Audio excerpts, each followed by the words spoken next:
Bonjour à tous, bienvenue sur la chaîne Livre Ésotérique Ancien. Je sais pas si vous l'avez remarqué, pour les habitués, ça y est, j'ai mon petit générique, je suis trop contente. Bon, comme je l'expliquais, je suis pas une pro, mais j'ai fait ce que j'ai pu et puis pour l'instant ça nous ira bien. Alors sur ce nouveau livre, j'ai choisi de prendre effectivement un livre que j'avais en publication en voie numérique. Donc les voix numériques que vous avez sur les autres livres de ma chaîne, s'ils y sont toujours parce que j'ai l'intention d'enregistrer pas mal, ce sont des voix numériques quand même qui datent des début 2020 à peu près. Donc vous allez voir que effectivement c'est plus trop d'actualité et c'est un petit peu saccadé. Aujourd'hui on a des intelligences artificielles qui sont bien plus performantes. Mais cependant sur cette chaîne j'ai vraiment décidé de reprendre les livres en voix humaine et commentés. Donc je préviens pour les petits nouveaux, les lectures sont commentées et surtout je monte justement les lectures à la volée. Donc il peut y avoir des moments où je bute un peu sur certains mots et je ne fais pas de post-production après. Donc il peut y avoir des cliquetis, des bruits de bouche et il peut y avoir des différences de ton puisque je n'enregistre pas toujours les choses au même moment. Voilà. Donc, écoutez, aujourd'hui j'ai choisi de vous reprendre, justement ça m'intéressait, un livre de Robert Falconier, donc les 22 lames hermétiques du tarot divinatoire. On va le découvrir ensemble, donc sachant que je ne l'ai pas lu au préalable, c'est un livre qui date de 1896. J'ai longtemps hésité aussi avec un autre livre que j'ai dans le viseur sur le culte du beau qui parle des pierres, mais à l'époque. Et c'est vrai que c'était très intéressant aussi, donc je ne ferai pas que reprendre les livres de la chaîne, je pense que je vais me laisser tenter par d'autres nouveaux livres également, au feeling, comme d'habitude. Pour la lecture commentée, comme d'habitude, vous gardez ce qui colle et ce que vous ressentez, et vous mettez de côté ce qui ne colle pas pour vous, tout simplement. Et également aussi, n'hésitez pas à vous abonner, à liker, comme tout le monde le dit sur YouTube. Ça permet justement de faire un petit peu monter la chaîne, enfin surtout de la dynamiser. Donc n'hésitez pas. Oui, et aussi n'hésitez pas à commenter, ça permet pour les personnes qui nous rejoignent ou qui écoutent tout simplement de partager des idées. Donc ça c'est important pour faire un petit peu avancer les écrits. Je vous rappelle aussi que ce sont souvent des textes anciens, donc l'écriture est pas toujours adaptée. Il peut y avoir des problèmes de syntaxe, il peut y avoir des problèmes aussi de ponctuation qui ne sont pas évidentes à lire. Donc merci de m'en faire gré. Voilà, donc c'est parti, on démarre, on y va. Alors sur la couverture on a vraiment la représentation, donc Robert, enfin toutes les données, Robert Falconier de la Comédie Française, les 22 lames hermétiques du tarot divinatoire, exactement reconstituées d'après les textes sacrés et selon la tradition des mages de l'ancienne Égypte. Donc vous attendez pas à ce qu'on parle justement du tarot de Marseille actuel, c'est pas du tout la même chose. Et donc on aura du coup les dessins de MCE, je ne sais plus, on va dire Wegener si jamais c'est en allemand et sinon Wegener en français. Paris, librairie de l'art indépendant, 11 rue de la Chaussée-d'Antin, 2. Et ensuite 1896 tout droit réservé. Donc on a déjà une lettre préface, donc je le rappelle, c'est une base du tarot de Marseille quand même, les deux sont liés, mais là on va parler vraiment des dessins qui sont plus des dessins apparemment, si je ne vous dis pas de bêtises, égyptiens, parce que je vais le découvrir avec vous. Allez, c'est parti. Lettre préface. Cher Monsieur Falconier, voici une demande qui m'a été faite plus de 100 fois. Indiquez-moi donc, madame, un livre simple, clair et précis. Alors, madame, c'est parce que c'est quelqu'un qui écrit ça à la personne qui fait la lettre préface, c'est pas monsieur Falconier. Indiquez-moi donc, madame, un livre simple, clair et précis qui puisse m'expliquer ce que c'est que le tarot. J'étais très perplexe car je n'en connais pas résumant ses qualités. On a beaucoup écrit sur le tarot, mais aucun livre n'est aussi exact et aussi profond que le vôtre sur cette matière. Il a fallu un chercheur, un convaincu et un érudit comme vous l'êtes, en cette branche de l'occultisme, pour refaire et ressusciter le tarot antique dans son absolue vérité. Alors je dis bien là, je suis en train de lire le texte de base. Donc c'est-à-dire que l'écriture n'est pas la même que nous, en termes, je parle vraiment d'écrit, donc le scan n'est pas toujours très propre parfois.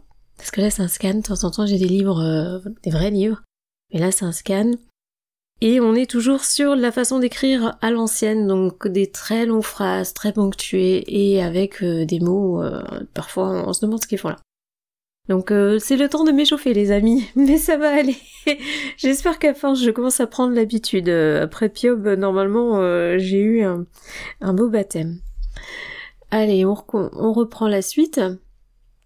Tout le monde, grâce à vous, pourra désormais comprendre, admirer et, au besoin, consulter ces arcanes mystérieux de la haute science des mages, car vos tarots sont d'une lucidité psychique incomparable et leurs maximes si consolantes à tous égards peuvent également servir de nous diriger dans telle ou telle voie favorable à notre réussite dans la bataille que nous livrons chaque jour à l'inconnu.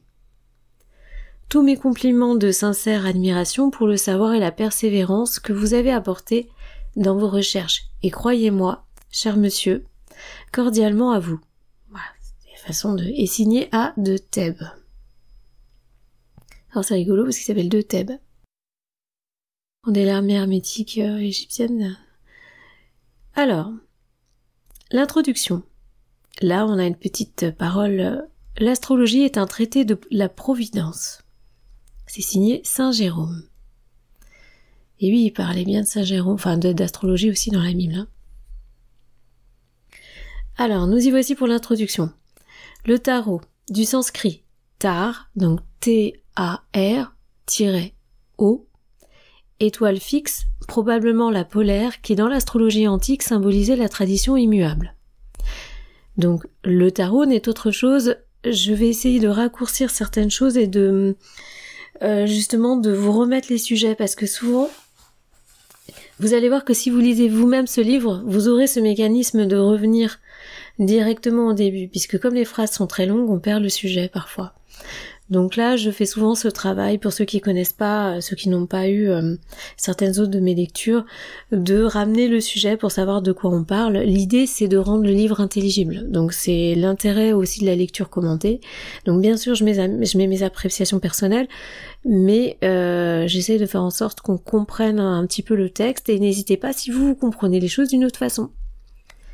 Alors, le tarot du sanskrit Saro, donc, n'est autre chose que la synthèse théosophique et symbolique du dogme primitif des religions, en même temps qu'une méthode simplifiée d'astrologie, retrouvée par le mage Hermès, surnommé Trismégiste,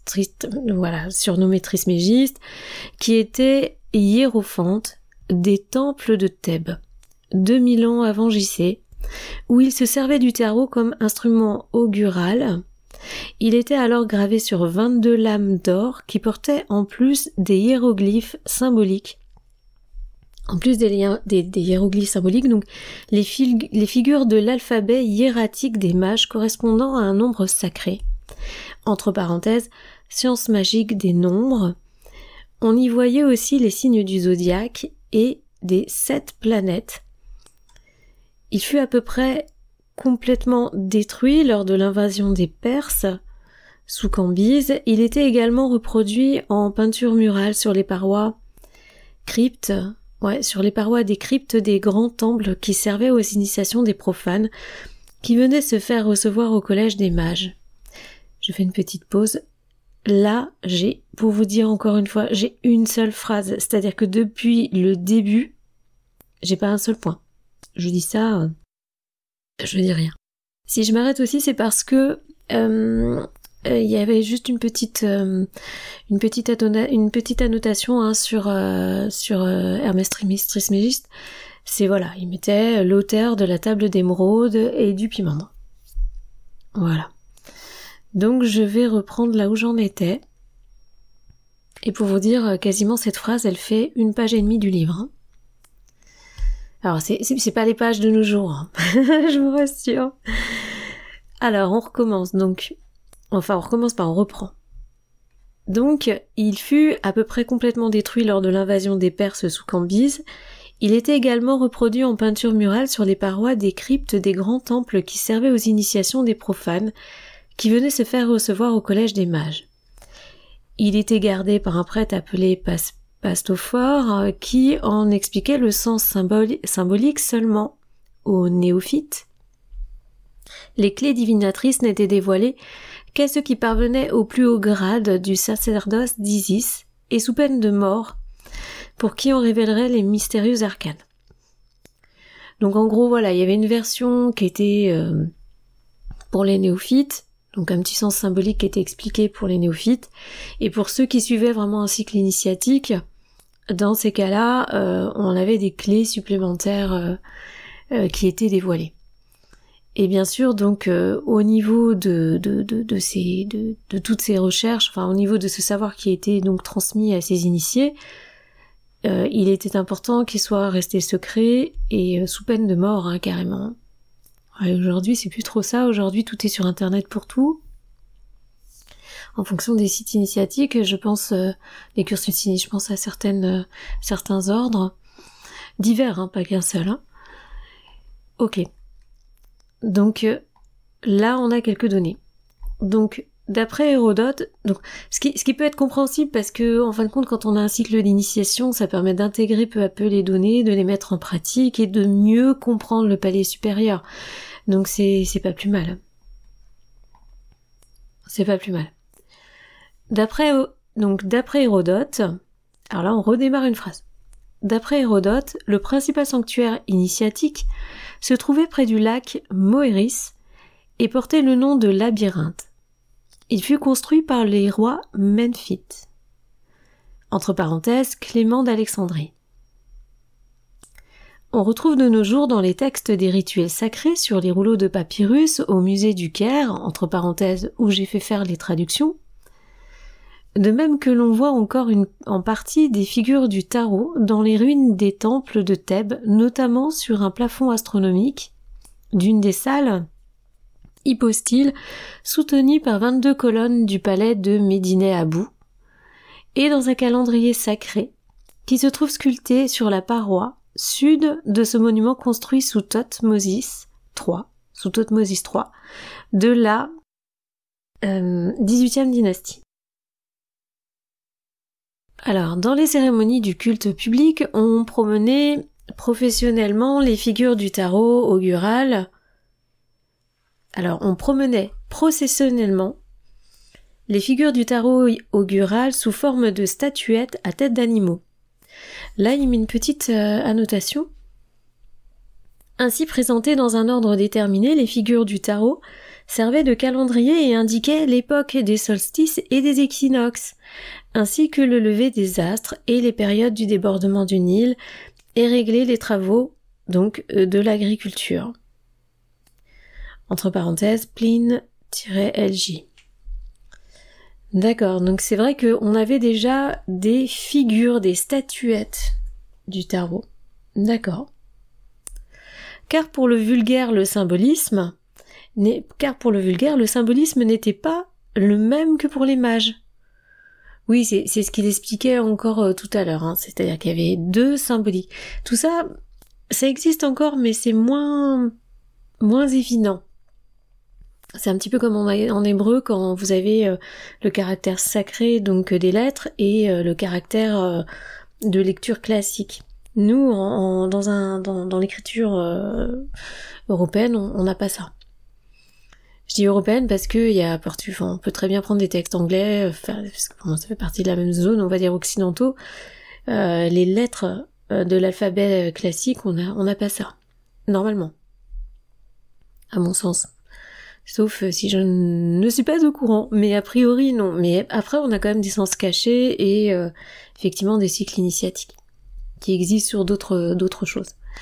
Alors, car pour le vulgaire, le symbolisme n'était pas le même que pour les mages.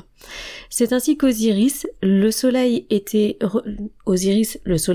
représenté avec une tête d'épervier, et Isis, la divinité, par une statue voilée de noir, avec cette inscription « Je suis tout ce qui a été, tout ce qui est, tout ce qui sera, et nul mortel n'a pu lever mon voile. » D'où le voile d'Isis un petit peu partout. Hein. Blavatsky en a fait un énorme volume. Peut-être que je m'y attaquerai à un moment, je le pense. Ah, vous savez, par des petites séries. Ça peut être très intéressant, j'ai bien envie. Même si c'est un petit peu ancien, il y avait quand même pas mal de choses. Entre parenthèses, donc d'après Jamblique, de Symbolis et Mysticis Ogipliorum. Excusez-moi pour le latin, va falloir que je commence à prendre des cours si je continue cette chaîne. Alors, je répète ce qui est écrit. Je suis tout ce qui a été, tout ce qui est, tout ce qui sera, et nul mortel n'a pu lever mon voile. Alors je ne m'étalerai pas sur la dernière partie, mais ce qui est intéressant, c'est tout ce qui a été, tout ce qui est, tout ce qui sera. Au final, pour moi, ça revient quand même à dire tout ce qui est, au final. C'est un petit peu l'éternel aussi, d'une certaine façon. Et c'est, tout simplement. Ça renvoie un peu au tétragramme. Alors, traduction, donc, voilà, ça c'était, d'après Jamblique. Donc là, il parle de Jamblique en disant « Le grand hiérophante faisait porter devant lui... » Ok. Je pense que la façon dont c'est écrit, c'est la suite en fin de compte. Le grand hiérophante faisait porter donc devant lui par des prêtres appelés horoscophores les 42 livres sacrés. C'est rigolo, on a la même base qu'horoscope. Donc les 42 livres sacrés contenant les lois, l'histoire des rois, la théologie astro-mythique sacrée des mages, entre parenthèses, d'où est tirée l'explication des hiéroglyphes. D'accord. Alors, l'histoire des rois, la théologie astro-mythique sacrée des mages, d'où est tirée l'explication des hiéroglyphes. Ça c'est bon à savoir. D'après Manéthon, Origène et Kérémion, il faut des bases égyptiennes, hein. Voilà, ça c'est ce qui était dit en fait. C'est d'après eux, voilà. On avait donc le grand hiérophane qui faisait porter devant lui, donc par des prêtres appelés horoscophores, les 42 livres sacrés contenant les lois. Je me répète parfois parce que le but du livre c'est pas juste de faire une lecture de base. Si vous recherchez ça, ce sera pas sur cette chaîne. L'idée c'est vraiment de comprendre ce qu'on est en train de lire. Et donc je lis de la même façon, des fois on a besoin de revenir sur certaines choses pour les intégrer. Voilà, quand je pense qu'elles sont importantes. Après il y en aura peut-être que je vais oublier, il y en aura peut-être où je le ferai, mais ce sera pas utile. Pour le public, la religion des mages était symbolisée par un œuf. Le jaune représentait le monde divin et le blanc le monde spirituel. La coque le monde matériel et la forme elliptique donnait la théorie du système astronomique. Entre parenthèses, Plutarque, de Iside et Osiride. Car les mages étaient aussi des savants astronomes, et construisaient dans les cavernes de la grande pyramide de Khéops des sphères armillaires, des astrolabes et des plans d'orbite dont se servit Ptolémée pour établir son système qui est faux en astronomie mais vrai en astrologie. Entre parenthèses, Porphyre de Andronympharum. L'univers était représenté par une étoile à 5 pointes, d'où est venu le... Là j'ai une écriture, je pourrais pas vous le mettre, des Grecs, c'est écrit en grec. Je vous mettrai quelques figures de toute façon, hein. Mais là c'est trop petit, c'est simplement une écriture. Le grand tout, je crois que c'est le tétraèdre en fait. Ah non, c'est pas ça. Un tétragramme, non, ça ressemble, non mais c'est pas ça. Le grand tout, le dieu Pan, d'après entre parenthèses Apollonius de Tyane. Alors, il a mis une petite annotation, mais je voudrais aussi revenir sur une petite chose, c'est le symbolisme de l'œuf.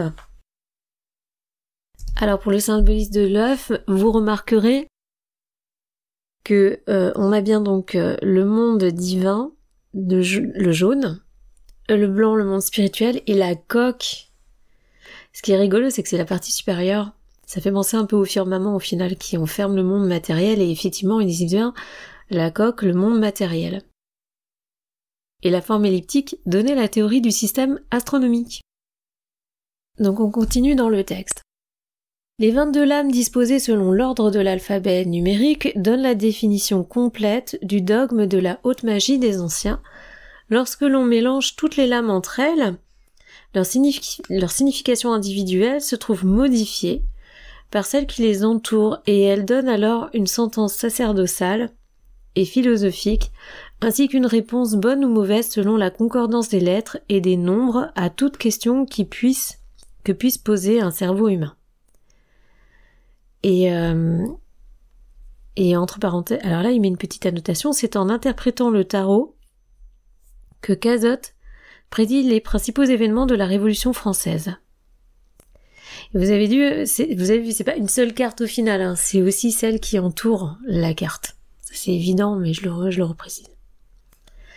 C'est en résumé une table de Pythagore psychologique étonnante, mais dont ne peuvent se servir utilement que les initiés en possédant les clés hermétiques et les intuitifs pouvant lire dans l'astral.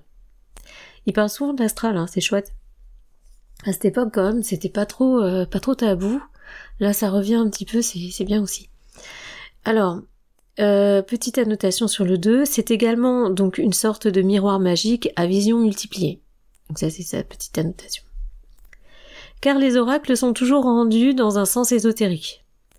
Les transpositions de ces 22 lames dépassent plusieurs millions et les pronostics se réalisent, d'après mes expériences personnelles, dans une proportion de 30 à 40%. 30 à 40%, c'est pas beaucoup. 30 à 40%, donc si l'on a soin d'ériger le thème généliaque, excusez-moi, ce mot, je ne le connais pas. Généliaque, le thème généliaque du consultant d'après, donc 2.1. Donc, le système astrologique des correspondances planétaires. 2. La théorie des nombres et le calcul des probabilités. 3. Les coordonnées chiromantiques. Le tarot se trouvant tout entier inscrit dans la main humaine. Ah oui. Et là, il met une annotation, il met, comme l'a fort bien expliqué Monsieur de Crèbe dans son ouvrage sur la main. Ah ouais. Bah, ça c'est... Par contre, je reviens quand même, je relis dans une proportion de 30 à 40%, ouais, c'est vraiment ce qu'il dit. Se réalise d'après mes expériences personnelles dans une proportion 30 à 40%, c'est vraiment pas beaucoup au final, enfin ça me paraît très aléatoire quand même. Vous me direz ce que vous en pensez, mais... Alors, il continue. Cette méthode constitue l'astrologie mathématique qui était pratiquée par les mages de l'ancienne Thèbes, et qu'il ne faut pas confondre avec l'astrologie judiciaire qui date du Moyen-Âge. Donc il remet entre parenthèses 2. Le tarot n'était consulté que pour les affaires de l'État et par les pharaons seuls, soumis à la puissance religieuse des mages qui étaient les véritables maîtres de l'Égypte ancienne. Comme alors je pense vu le symbole, il écrit pas, hein. Il écrit pas ça, mais le symbole c'est ça. Comme les francs-maçons le sont aujourd'hui de la France moderne. Là, il a juste mis une petite icône qui donne... C'est marrant qu'il l'ait pas écrit. Alors, on continue. Donc ça, c'est ce qu'il expliquait. Donc il faut pas confondre avec l'astrologie judiciaire. Ok. Les Chaldéens, entre parenthèses d'après Diodore de Sicile, ont donné leur alphabet aux mages égyptiens, qui ont également emprunté aux Zend-Avestas des Perses les signes du zodiaque du Zoroastre et aux Assyriens ceux des 7 planètes astrologiques. On trouve dans la théologie hindoue parmi les Védas 2 figures allégoriques intitulées Haute Tara, terre, hein, entre parenthèses grand ours, et Adanari, entre parenthèses la nature, qui rappelle donc celle du tarot et qui ne laisse aucun doute sur son origine indo-tartare. Vous remarquerez ici qu'on parle de tartare. C'est pas le tartare le fromage, hein, mais ça me fait penser à la tartarie. Si certains se sont intéressés sur le sujet, effectivement on a le mot tarot. J'avais pas fait le lien. Alors, bon ça c'est juste une idée en l'air comme ça. Il écrit: Peut-être même pour en retrouver la véritable source originelle, faudrait-il remonter jusqu'au cycle synarchique de Ram, symbolisé par le bélier du zodiaque, qui eut pour ses sectateurs en Chine Pho-hi, dans l'Inde Krishna, en Perse, Hormuz, donc en Perse Hormuz, en Égypte Thoth, Orphakad en Chaldée, Enoch chez les Hébreux, Ésus chez les Celtes, ouais, c'est ça, Ésus chez les Celtes, nos ancêtres, et dont le pouvoir spirituel s'étendait jusqu'au pays disparu des Atlantes. Bon, il ramène les Atlantes. Qui sait si un jour on ne retrouvera pas chez les lamas du Tibet ou les bonzes de Mandchourie les anciens textes de cette antique théogonie. Comme je vous l'avais déjà raconté sur notre vidéo, effectivement j'ai eu l'occasion, la chance d'avoir accès à certains manuscrits, et ce qui est étonnant c'est que, donc on n'était pas du tout en langue française, mais ce qui est étonnant c'est que selon qu'un manuscrit vienne d'Asie ou d'Occident, on retrouvait certains symboles dans les deux.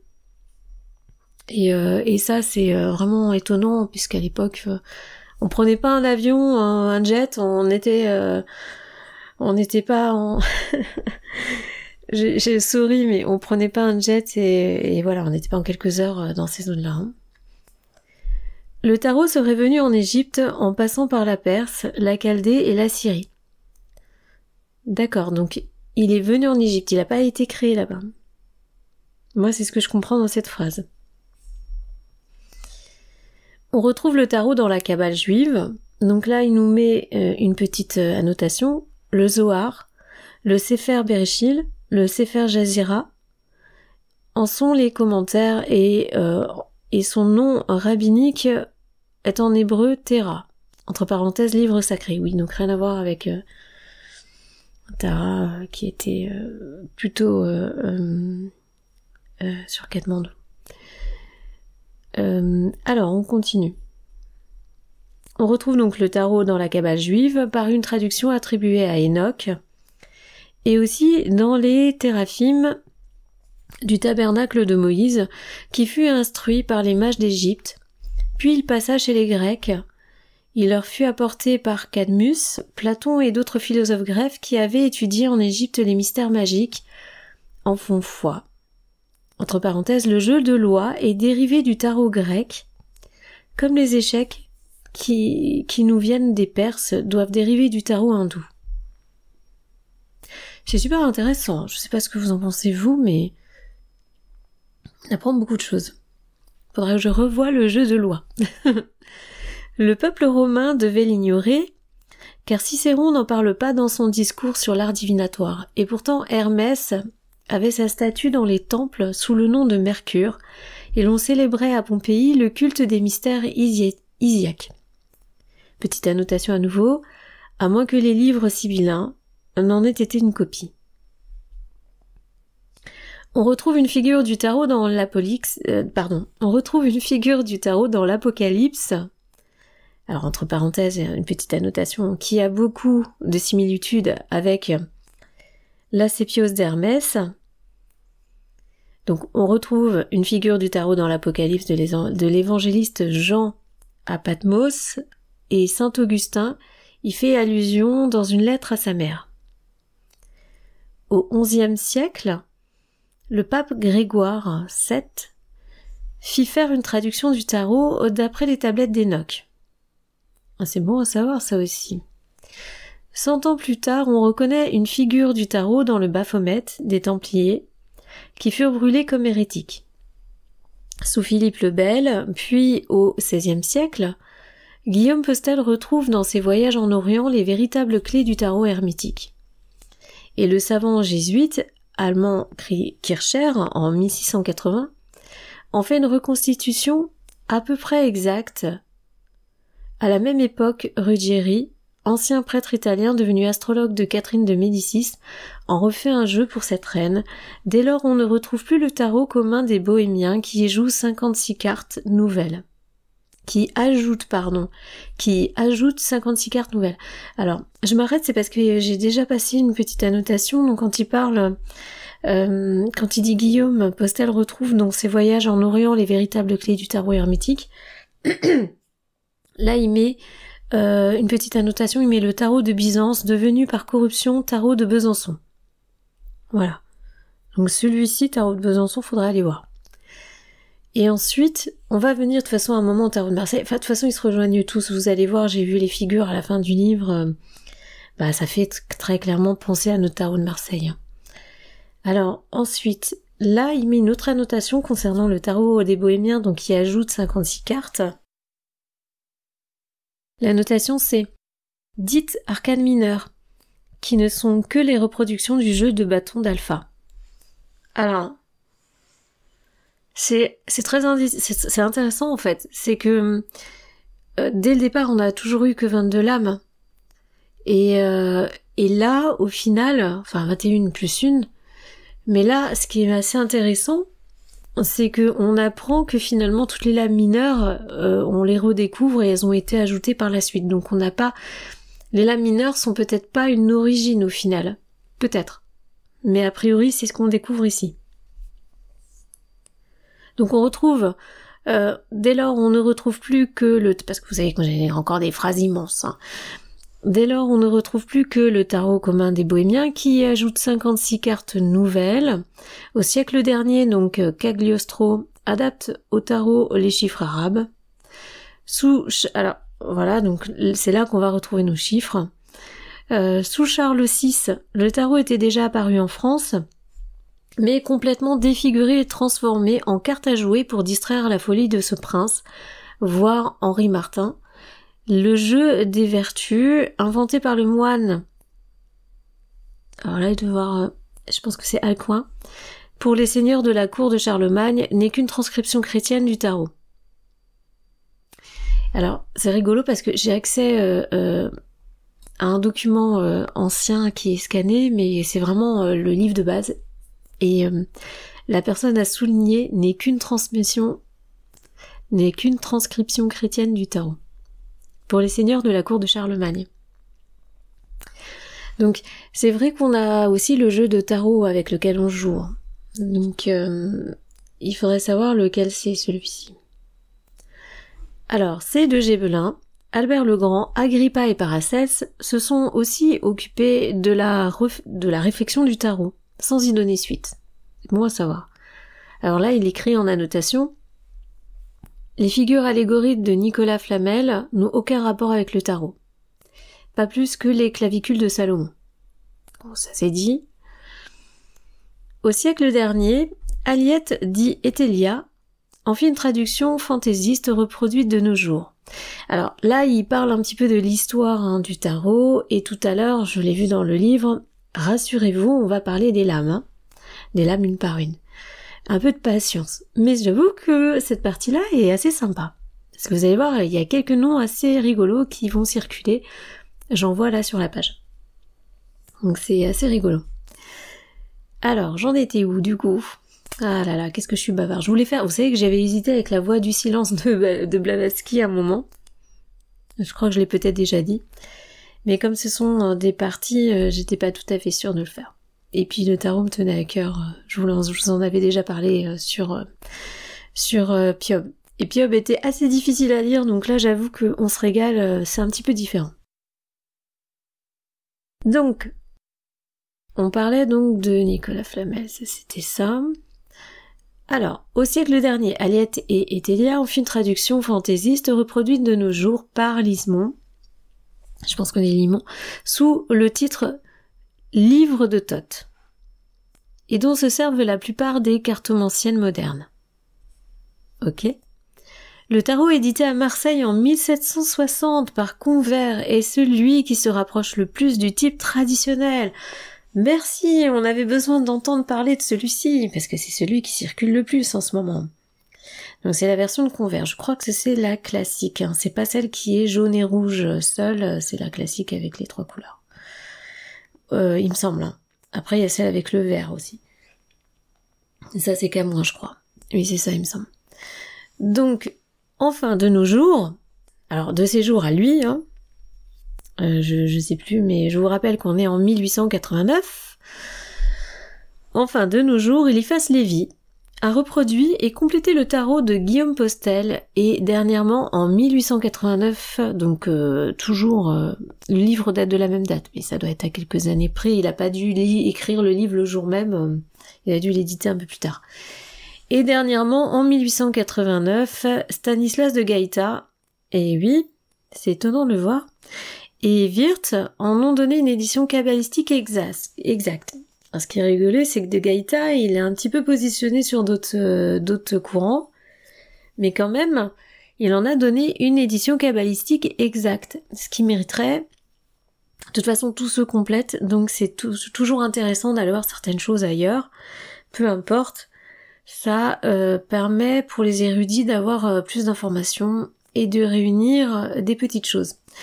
Donc, on a écrit sur ce sujet, alors, ah oui, et Papus en a écrit sur ce sujet un important ouvrage. Et j'espère celui-ci que je vais le lire. J'aimerais bien, s'il y a pas trop de symbolique à l'intérieur, franchement, le Papus avec le tarot de Marseille, je pense que je le lirai. J'ai donc essayé, quant à moi, de reconstituer le tarot primitif d'Hermès, au point de vue expérimental et archaïque, autant que me l'ont permis mes recherches personnelles dans les textes anciens. Les documents archéologiques pris sur place et traduits par un égyptologue de mes amis, et grâce au talent de monsieur Maurice Wegener, qui a dessiné les lames d'après mes indications. Ok, donc là ce qu'on comprend, c'est que parce qu'on est toujours dans l'intro, c'est génial parce que ce qu'on comprend, c'est qu'il a quand même fait des recherches, il a pas pris juste des bouquins de son époque. Il a fait des recherches sur vraiment des textes et des données qui datent de l'origine de ce tarot, donc en Égypte. Donc ça, je sens qu'on va se régaler les amis. Sauf pour ceux qui ont déjà lu le bouquin, mais on va pas spoiler. Hein. Après 2 années de labeur, ce travail est enfin terminé, et je le présente au public, adepte de l'occulte, qui s'étonnera peut-être qu'un comédien, et oui, puisqu'il était de la comédie française, qu'un comédien se livre à des études si abstraites. Mais le théâtre n'est-il pas un tarot moderne qui fait revivre le passé, prédit souvent l'évolution de l'avenir et de l'esprit des humains? Bon là, il justifie... honnêtement, te justifie pas. C'est pas.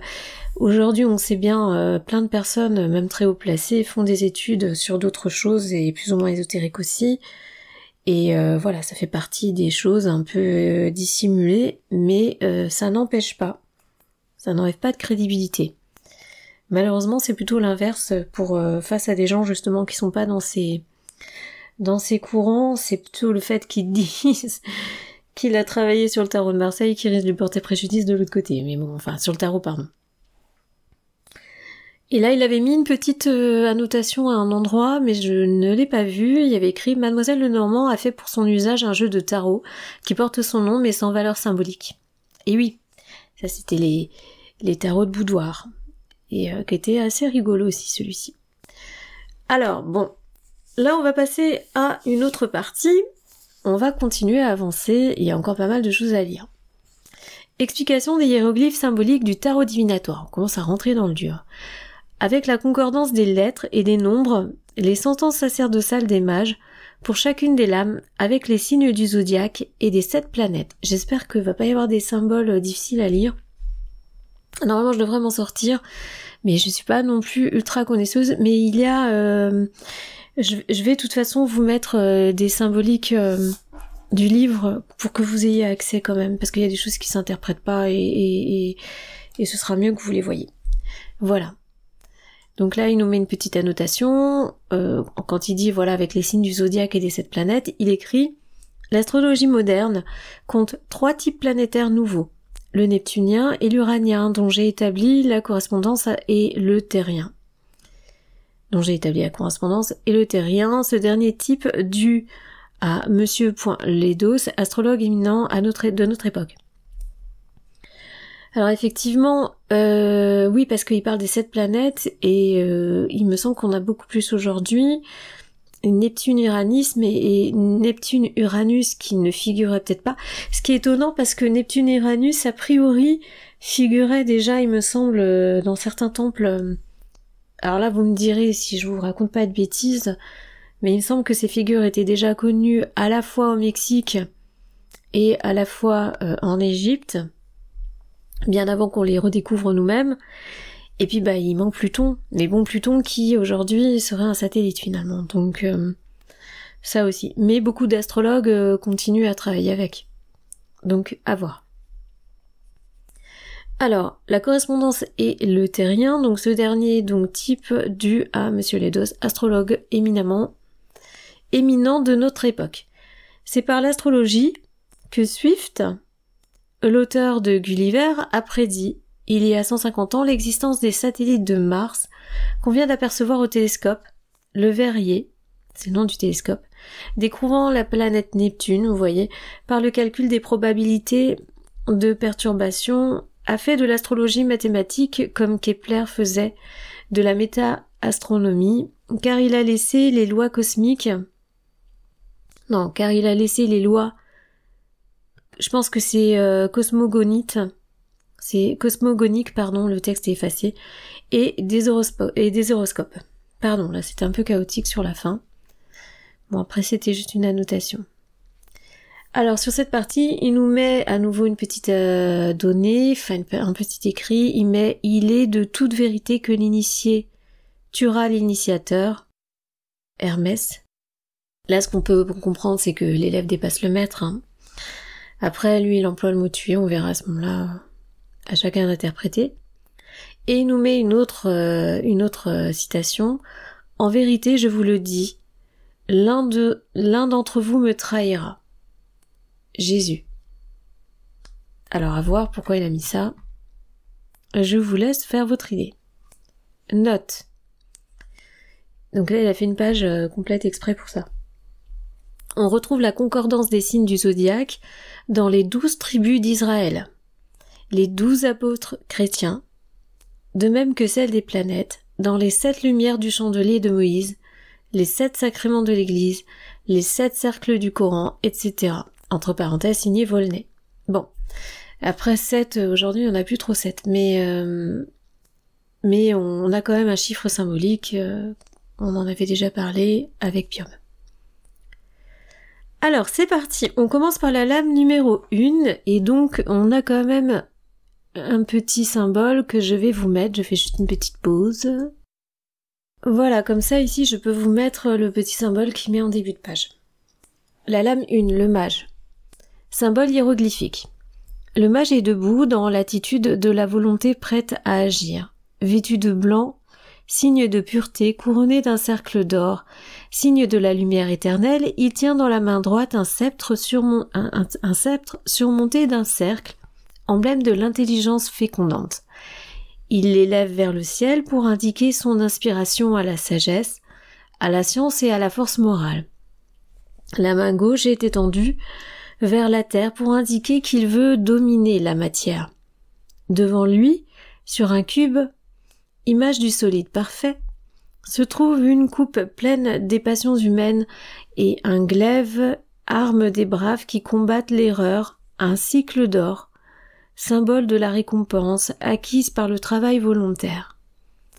Il a pour ceinture un serpent se mordant la queue, qui symbolise l'éternité. L'ibis sur le cube est l'emblème de la vigilance. Nombre 1 signifie l'unité divine qui se retrouve au total quand on la multiplie par elle-même. Elle est la synthèse des nombres. Je répète cette partie. Nombre 1 signifie l'unité divine. Et oui, je suis encore un petit peu prise, pardon. J'ai dû faire une petite coupure. Nombre 1 signifie l'unité divine qui se retrouve au total quand on la multiplie par elle-même. Et oui, 1 par 1 par 1 par 1 par 1 fois 1 fois 1 fois 1. C'est la synthèse des nombres.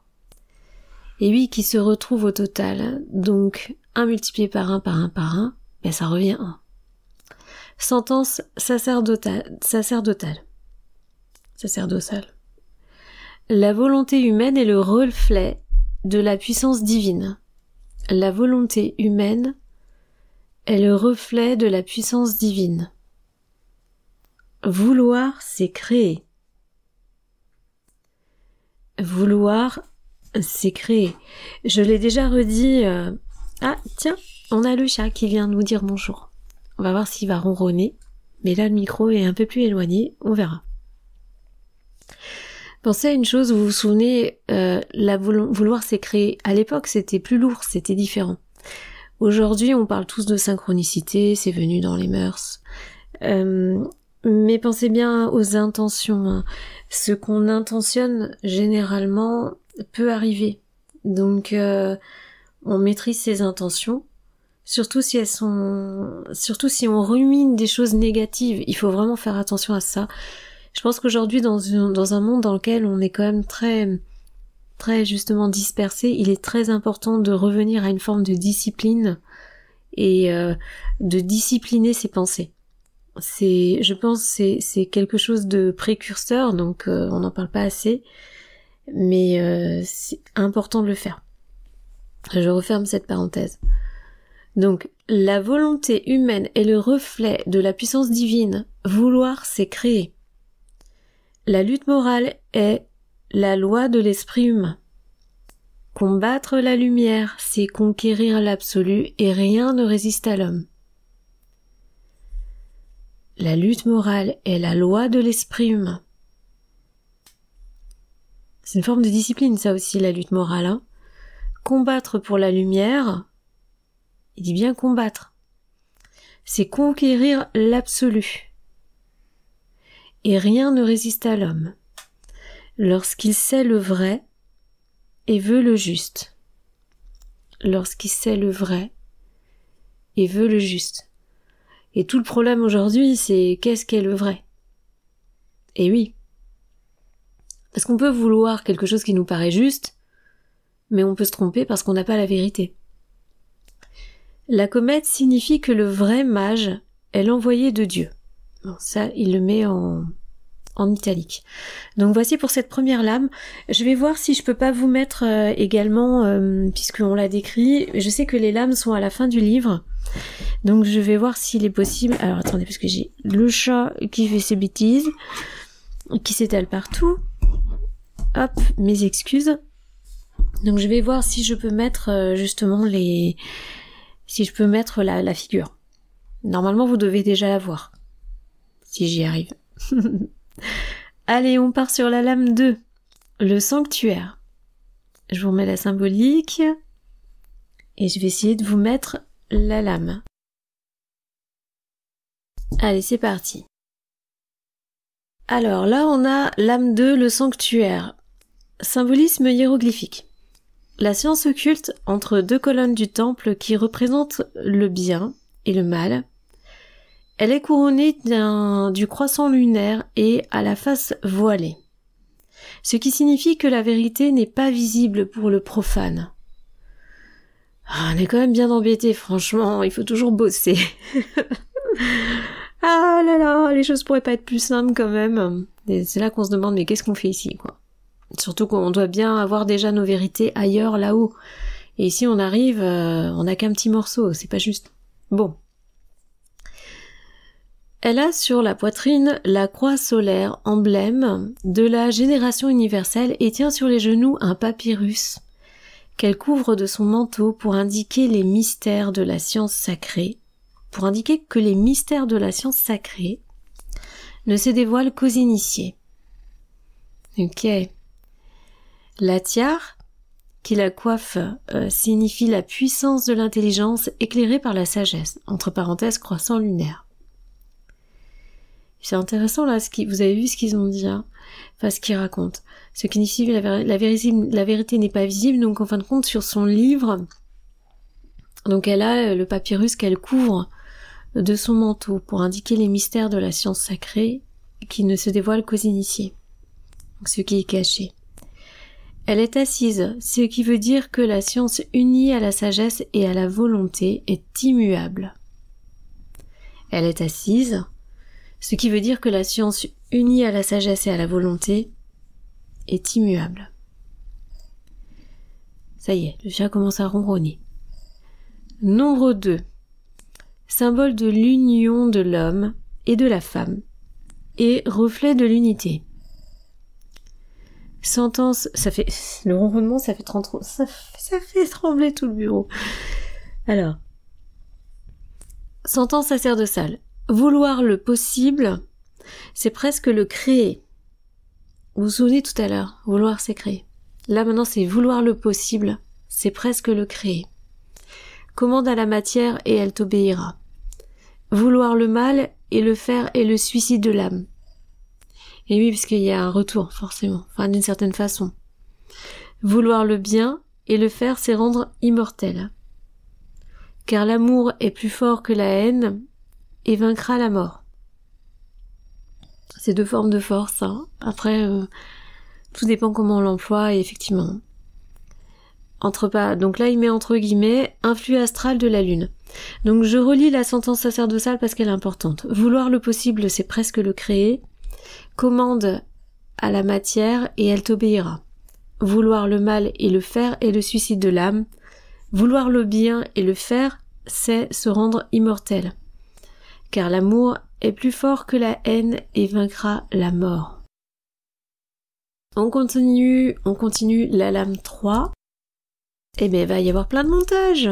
Donc là, on a la symbolique. Donc là, c'est la nature. La nature est représentée par une femme assise sur un cube couvert d'yeux, emblème des visions d'Hermès. Ses pieds reposent sur la lune, emblème de la matière soumise à l'esprit. Elle est couronnée de 12 étoiles qui représentent le cours de l'année. Un soleil rayonnant lui sert d'auréole et symbolise la puissance créatrice de l'intelligence. Elle tient d'une main un sceptre surmonté d'un globe, emblème de son action dominatrice sur le monde. L'autre main supporte un aigle, la tête tournée vers elle, ce qui signifie le vol et la puissance de l'âme humaine, faisant retour à son principe initial, Dieu. Nombre 3. Nombre de la Trinité universelle, divine, spirituelle et physique. Sentence sacerdotale. Vouloir ce qui est juste, c'est créer. Vouloir le contraire, c'est détruire. Affirmer la vérité est le devoir. La nier n'est que le droit. Affirmer la vérité est le devoir. La nier n'est que le droit. J'ai répété parce que c'était important aussi. La nature est perpétuellement en renaissance. La conscience est un miroir divin. La conscience est un miroir divin. Aimer et créer, tout est là. Aimer et créer, tout est là. Malheureux les peuples dont les amours sont infécondes. Influx astral de Vénus. C'est bon. On passe à la lame 4. Alors, le vainqueur. Lame 4. Symbolique hiéroglyphique. Un homme coiffé d'un casque couronné symbolise le pouvoir conquis. Le cube est l'emblème du travail accompli. Il tient le sceptre des mages, emblème de la puissance morale acquise par l'étude sacrée. Sa main gauche indique la matière domptée. La colombe sur la poitrine symbolise l'innocence. Les jambes croisées signifient l'expansion de la puissance de l'esprit humain, dans les 3 mesures de l'infini. Entre parenthèses, hauteur, largeur, profondeur. Le chat. Ah, le chat. T'as vu, t'es même dedans. Bon, il ronronne, il me regarde bêtement. Mais non. Donc le chat qui ronronne, qui est là, mais vous devez pas l'entendre parce qu'il est un peu en décalage du micro. Le chat sur le cube.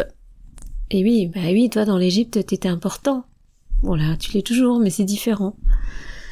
Le chat sur le cube symbolise la pensée du mage qui voit dans la nuit des temps. Donc le chat sur le cube symbolise la pensée du mage qui voit dans la nuit des temps. Pensez bien pour les chats, on dit souvent que ce sont des êtres qui sont sur les 2 plans et qui sont tout à fait capables de faire des sorties astrales pendant leur sommeil et de voir des choses sur les autres plans. C'est toujours un petit peu... c'est toujours un petit peu intriguant quand on voit un chat qui commence à regarder la nuit ailleurs et que vous ne voyez rien et qui se sent très intrigué. Alors vous dites, ah, il y a un petit insecte que je ne vois pas. Mais voilà, et qui reste positionné quelques minutes et vous vous demandez pourquoi. Alors, le nombre 4. Nombre de la force. L'unité complétée par la trinité.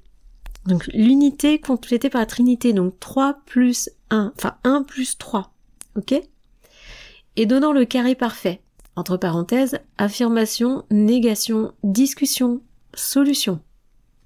Alors, affirmation, on en vient à la négation, discussion, on pourrait même dire entre parenthèses négociation, compréhension, et on arrive à solution.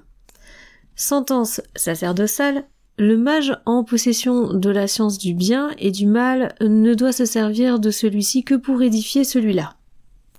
Car le mal n'est que l'ombre du bien, qui seul existe. L'innocence et l'inertie du bien. Souviens-toi que qui nuit à l'autrui, donc souviens-toi que qui nuit à autrui fait du mal à soi-même. Vous savez, c'est le jeu des miroirs, ça aussi. On dit que finalement, quand il y a une philosophie comme ça, enfin il y a une donnée, je sais plus qui c'était, mais qui expliquait que vous êtes l'incarnation de tout ce qui est autour de vous-même. Et tout ce que vous détestez au final, c'est vous-même. Si vous détestez quelque chose chez quelqu'un, ce n'est qu'un reflet de vous-même. Et que chaque personne, en fin de compte, qui vous entoure, c'est une de vos incarnations. C'est sûr que quand on pense à ça, ça fait réfléchir. L'influx astral de Jupiter. Voilà, donc ça c'est celui pour justement le vainqueur. On va passer à la lame 5. Bon, ça y est, le chat s'est complètement posé en ronron. Il aime bien s'appuyer en plus, donc ces bêtes-là, elles s'imposent. Hein. Alors, donc, pousse pas mon micro, petit chat. Donc, il y a autre chose, c'est que je suis en train de me rendre compte qu'on est quasiment à 1 heure d'enregistrement, alors que justement le livre que j'avais publié en voix de synthèse arrive peut-être à 1 heure. Et nous n'en sommes que à la lame 5. Je pipelette de trop. Bon, mais c'est pas grave, ça permet de comprendre. Donc la lame 5. Vous avez la première donnée et ensuite la carte. Symbolisme hiéroglyphique. Le grand prêtre d'Isis est représenté assis entre les colonnes du sanctuaire, une main sur la croix en C, symbolise la pénétration du génie créateur à travers les 3 mondes. Entre parenthèses, divin, intellectuel et physique. Il sépare bien le mental du physique. Hein. Divin, intellectuel, physique. Les 2 colonnes signifient la loi et la liberté d'obéir ou de désobéir. L'autre main fait le signe du recueillement et du silence. Entre parenthèses, savoir et se taire. C'est pas trop le but de cette vidéo, mais oui, d'une certaine façon, oui. Et vous vous souvenez dans Piob, on avait vu ça. C'est qu'à un moment, les purs érudits, ceux qui avaient vraiment la connaissance ultime, ils finissaient par se retirer du système, déjà parce qu'ils s'étaient rendus compte que tout le système finalement ils avaient eu accès à des vérités qui faisaient qu'ils pouvaient plus s'intégrer au système, et surtout, ils pouvaient plus converser et partager avec des gens du système, puisqu'ils étaient en tel décalage que c'était plus fonctionnel au final. Alors, à ses pieds, 2 hommes agenouillés personnifient le bien et le mal, soumis au souverain, maître des arcanes. Nombre 5. Le nombre de la foi et de la main humaine, entre parenthèses les 5 doigts. Sentence sacerdotale, la foi est la science du juste, la religion est le lien de l'être absolu. Alors, la foi est la science du juste. Ou plutôt le ressenti, ce que vous vibrez au final. La religion est le lien de l'être absolu à l'être relatif et... Pensez bien, la religion, enfin la foi, on va dire, est le lien entre l'être absolu et l'être relatif. Donc on pourrait dire aujourd'hui nous-mêmes et notre être supérieur. Voilà. On va transposer parce que on rappelle, hein, ça c'est un texte de 1889. Hein. Donc la religion est le lien entre l'être absolu et l'être relatif et le rapport de l'infini au fini. La liberté d'action est l'épreuve de l'homme devant Dieu. Ne jugez du bonheur d'un homme qu'après sa mort. Le beau est la splendeur du vrai. On revient toujours sur le vrai. Hein. Influx astral de Mars, cycle du Bélier. Donc, si vous vous attendiez à avoir une donnée concernant la lame, voilà, la lame c'est ça, et ça veut dire ça quand vous faites un tirage, non, on n'est pas dans un oracle. Donc, rappelez-vous, mais la plupart, je pense, le savent ici, le tarot, c'est une expérimentation d'une vie, c'est un travail considérable sur les lames, les apprentissages, leur symbolique, et c'est en faisant ce travail que justement on absorbe une forme d'intégration et qu'on ouvre son esprit vers peut-être des données qui vont être reçues. Après, si vous voulez faire juste un tirage classique pour voir justement ce qui est ou ce qui sera, j'aime bien dire aussi ce qui sera dans le sens où maintenant, ça c'est ma partie, hein, mais vous pouvez avoir la médiumnité, mais la question est de savoir, est-ce que par les cartes on va créer ce qui va arriver ou est-ce qu'on voit ce qui est déjà arrivé? À réfléchir. Allez, on arrive à la lame 6, l'épreuve. Alors, la lame 6, quand je vois le montage que je vais avoir, j'aime pas trop ça, mais voilà. Mais c'est bien, et puis voilà, ça alimente un petit peu les vidéos. Alors, le néophyte hésitant entre deux routes, qui lui montre deux femmes, qui symbolisent le vice et la vertu. Dans l'espace, un génie tenant un arc dirige sa flèche vers le vice, symbole du châtiment qui attend l'homme, ayant préféré le chemin facile du vice et austère route de la vertu. C'est intéressant parce que vraiment, c'est le même rapport hein, que les cartes du tarot de Marseille. Il y a des petits détails quand même je pense toujours on a tendance voilà, on voit une carte, on lit une notice, le tarot de Marseille c'est vraiment différent, il faut faire un travail sur les couleurs, sur les éléments, sur les symboles et c'est pas toujours assez dit aujourd'hui, c'est dommage. Cet arcane résume la lutte de la conscience contre les passions humaines. Nombre 6, nombre de l'initiation par l'épreuve de la science du bien et du mal. C'est l'équilibre entre le ciel et la terre. C'est le nombre parfait qui résulte de l'assemblage de ces parties, la répercussion du ternaire. C'est important parce que malheureusement, le nombre 6, il est pas trop à bonne école. Et c'est bien malheureux, faudrait plus se poser des questions sur d'autres nombres qui ont des symboliques un peu particulières, ne serait-ce qu'en les regardant. Le 6, on voit bien que c'est un signe de légèreté et surtout de mouvement. Et donc l'initiation par l'épreuve de la science du bien et du mal, mais c'est l'équilibre entre le ciel et la terre. Le nombre parfait qui résulte de l'assemblage de ces parties et surtout la répercussion du ternaire, donc du 3. Sentence sacerdotale, la volonté de l'homme juste est l'image de celle de Dieu. La volonté de l'image juste et l'image de celle de Dieu. Bien sûr, Dieu, vous entendez pas le Dieu chrétien. Hein. À l'époque, il parlait beaucoup comme ça. Votre représentation de Dieu, enfin l'énergie universelle, enfin tout ce que vous voulez, votre moi supérieur, le tout.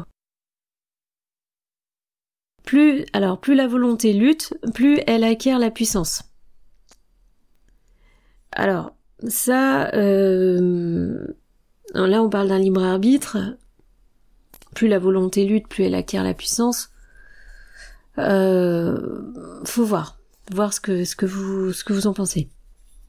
Se vaincre soi-même est la suprême victoire. Bon, ça c'est autre chose encore. Le droit équilibre le devoir. Vous vous souvenez, on avait la vérité et le fait de nier la vérité. Donc le droit équilibre le devoir. L'antagonisme des forces crée le mouvement qui est la vie universelle. Vous vous souvenez, je vous ai dit pour le 6 le mouvement. L'antagonisme des forces crée le mouvement qui est la vie universelle. Car quand il n'y a plus de mouvement, il n'y a plus de vie. J'en discutais avec une personne qui avait beaucoup étudié. On parlait du rapport à l'argent.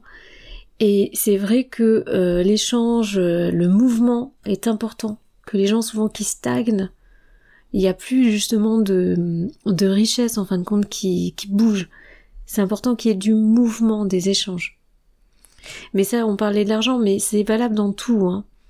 Vous êtes dans une boutique, vous bougez les choses, ça met de l'énergie. Je parle de quelqu'un qui possède sa boutique, hein, pas le client qui arrive qui commence à tout bouger. Ça met de l'énergie, les choses qui sont stagnantes, qui ne bougent plus, ça peut poser souci. Alors, se vaincre soi-même est la suprême victoire, le droit équilibre le devoir. L'antagonisme des forces crée le mouvement qui est la vie universelle. Une chaîne de fleurs se brise plus difficilement qu'une chaîne de fer. C'est joli ça. Influx astral de la lune, cycle du taureau. Ensuite, on arrive à la lame 7. C'est parti pour la lame 7. Donc, le triomphe. Symbole hiéroglyphique. Un guerrier monté sur un char cubique dont les 4 colonnes supportent un dé étoilé.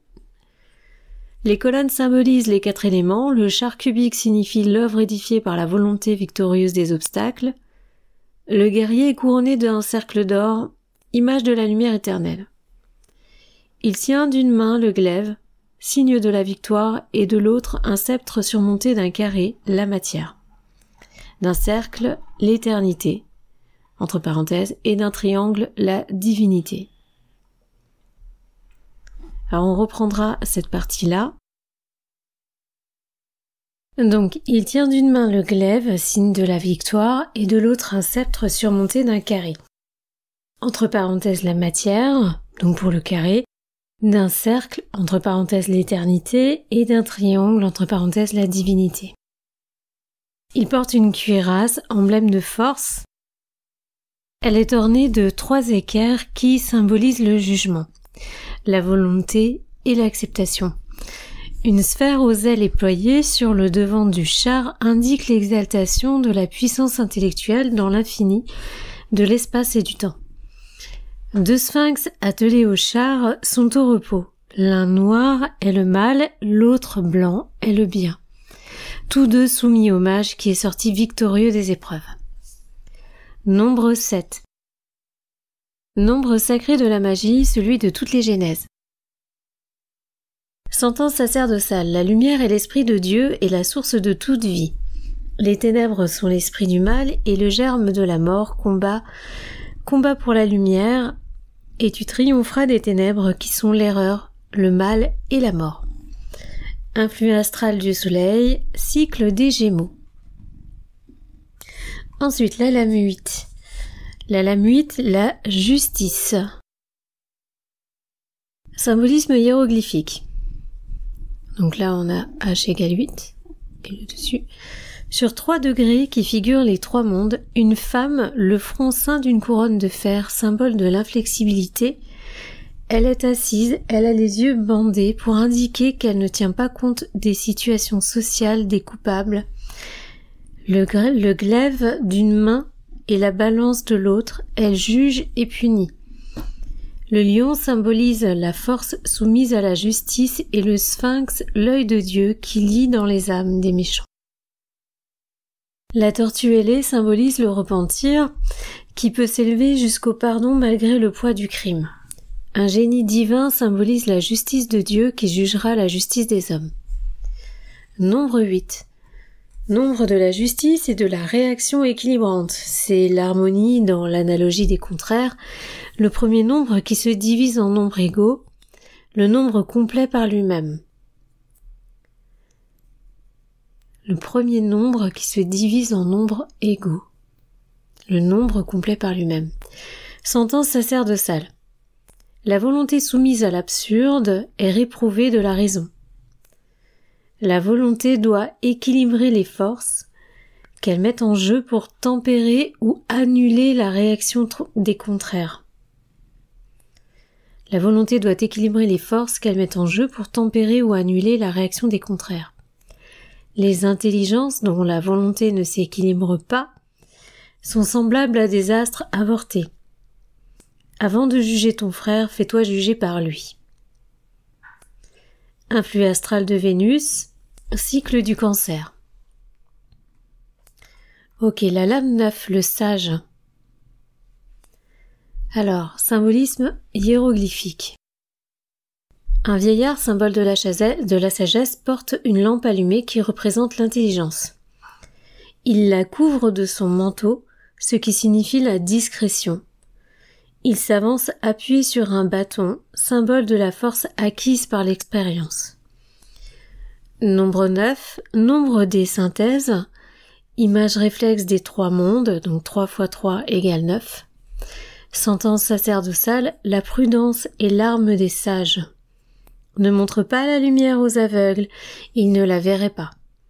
L'éducation de la volonté est la loi de la nature, le verbe peut tout, mais souviens-toi que si la parole est d'argent, le silence est d'or. Incline-toi devant le pharaon, il est la force. Agenouille-toi devant l'hiérophante, il est la loi. Puisque vous vous souvenez, c'était les hiérophantes avant. Redresse-toi devant la nature, elle est ton droit. Adorez les enfants, honorez les vieillards, ils sont l'Orient et l'Occident de la vie. Donc l'Orient les enfants, l'Occident pour les vieillards, ou pas du tout, ça n'a aucun rapport. Aucun rapport. Influx astral de Jupiter, cycle de Lion. La lame 10, le Sphinx. La roue du destin sur son axe, donc symbolisme hiéroglyphique. La roue du destin sur son axe, d'un côté monte le dieu Knepta, génie du bien, et de l'autre Typhon, génie du mal, en est précipité. Un sphinx, il manque des, en fait, on a du mal à voir, c'est effacé, donc un sphinx ailé représente les 4 forces de la volonté humaine. Savoir, oser, agir, se taire. Vous vous souvenez, on avait déjà vu ça dans Piob. Savoir, oser, agir et se taire. Au sommet se tient un sphinx en équilibre qui symbolise le pouvoir impénétrable de Dieu, disposant des destinées humaines suivant l'œuvre bonne ou mauvaise de chacun. Il détient dans ses griffes un javelot, emblème de la justice suprême. Au pied du support de l'axe, 2 serpents symbolisent l'équilibre résultant de l'antagonisme des forces contraires égales entre elles. Donc, il tient dans ses griffes un javelot, emblème de la justice suprême. Au pied du support de l'axe, 2 serpents symbolisent l'équilibre résultant de l'antagonisme des forces contraires égales entre elles. Nombre 10. Nombre universel et absolu, car il contient tous les autres, l'être et le non-être. Et vous vous souvenez, le 1, en fait, c'était déjà le résultat de tous les chiffres. Donc l'être 1, et ensuite le non-être 0. Le non-être, pardon. Le non-être. Sentence sacerdotale. Si la volonté est saine, l'esprit voit juste. Acceptez le mal relatif pour arriver au bien absolu. Mais ne le veuillez pas, et ne le faites jamais. Acceptez le mal relatif pour arriver au bien absolu, mais ne le veuillez pas, donc le mal, et ne le faites jamais, le mal. Mourir pour le mal et renaître pour le bien, telle est la loi. Celui qui est en bas montera par la vertu, comme celui qui est en haut tombera par le vice. Influx astral de Mercure, cycle de la Vierge. Ensuite, alors, la lame 11, la force. Le premier symbole, c'est K égale 20, avec le symbole du dessus. Symbolisme hiéroglyphique. Une jeune fille ouvre et ferme sans effort la gueule d'un lion. symbole de la force en soi-même acquise par l'éducation de la volonté et l'expérience de vie. Sentence sacerdotale, la peur n'est qu'une paresse de la volonté. C'est intéressant ça, pour les gens qui veulent pas avancer. La peur n'est qu'une paresse de la volonté. Vous savez, les gens qui ont du mal à se mettre en action, qui ont plein de projets, qui voient plein de choses et qui font jamais rien. La peur n'est qu'une paresse de volonté. Bravez le lion et le lion vous craindra. L'erreur n'est qu'un fantôme de la vérité et s'évanouit devant le courage des forts. L'erreur n'est qu'un fantôme de la vérité. Ah oui, et s'évanouit quand le courage des forts. Devant le courage des forts. Croire que l'on peut, c'est pouvoir. Ça c'est intéressant, croire que l'on peut, c'est pouvoir. Là, pour la mise en action, c'est top. Si tu meurs pour la partie, sois fier. Si tu meurs pour la patrie, sois fier, car nul n'est plus grand que toi. L'homme n'a qu'un droit, celui de faire son devoir. On va prendre de la graine pour ceux qui ont du mal à passer à l'action sur des choses. Influx astral de Mars. Ensuite, on arrive à la lame 12, le sacrifice. Donc avec le symbole. Symbolisme hiéroglyphique. Un homme pendu par un pied a une potence soutenue par 2 arbres dont les 12 branches sont coupées. Ses mains sont liées et laissent échapper des cycles d'or. Une des jambes est repliée sur l'autre. Le pendu symbolise l'homme qui meurt pour l'idée. Sa jambe repliée forme avec l'autre un triangle renversé, ce qui veut dire qu'il meurt victime des méchants. Ses mains liées laissant tomber des cycles d'or signifie que l'idée survive, que les idées survivent à celui qui se sacrifie pour elles, et qu'elles seront recueillies par d'autres, qui les feront surgir au moment propice. Les 12 branches coupées symbolisent les signes du zodiaque qui renaissent sans cesse, dans le cours des temps. Donc en gros, même si il y a un sacrifice de quelque chose avec de l'énergie, vous avez vu que ça suit en fin de compte. Entre elles, vraiment les lames se suivent au niveau symbolique. Pas dans le sens où elles se suivent par numéro, dans le sens où on était à la force pour ses actions et ses idées, et là on est à la personne qui meurt en fin de compte pour ses idées, mais ses idées perdurent, ce qu'il a créé perdure, ça reste là. Donc, les 12 branches coupées symbolisent les signes du zodiaque qui renaissent sans cesse dans le cours des temps. Sentence sacerdotale, mourir pour sa foi en pardonnant à ses ennemis, c'est renaître éternellement. Le sacrifice du corps est l'apothéose de l'âme, qui ajoute une page au progrès, la signe de son sang. Après s'il meurt, ça n'a pas trop d'intérêt, mais en gros, ce qui est important, c'est ce qu'il laisse et son idée. Influx astral de la lune, cycle de la balance. On arrive à la lame 13, la mort, donc le symbole. Alors, un squelette armé d'une faux symbolise la mort fauchant les hommes, dont les têtes, les pieds, les mains renaissent sans cesse. Ah, c'est intéressant, dont les pieds, les mains renaissent sans cesse. À l'horizon se révèle l'arc-en-ciel. Cet arcane symbolise la fin fictive de l'homme qui renaît toujours dans ses fils. L'homme qui renaît toujours dans ses fils, La nature ne reprenant que la matière organique. L'arc-en-ciel symbolise l'immortalité de l'âme. Sentence sacerdotale, la mort n'est qu'un fantôme de l'ignorance et les yeux que l'on ferme en ce monde se rouvrent dans un autre. L'âme, par celle du souffle divin, est immortelle. Le sage ne craint pas la mort, car mourir c'est savoir. Heureux ceux qui meurent jeunes, car ils vont vite sur le chemin de la perfection. Et oui, donc faut pas oublier aussi qu'on est dans une époque où la réincarnation, on en parle. On en parle beaucoup. Le cycle de revenir, c'est une évidence et c'est presque un privilège à cette époque. Alors ensuite, la lame 14, c'est le soleil avec le symbole. Alors, symbole hiéroglyphique. Le génie du soleil transvasant d'un vase d'or. Le génie du soleil, transvasant d'un vase d'or Dans un vase d'argent, les forces élémentaires de la nature symbolent du grand agent magique.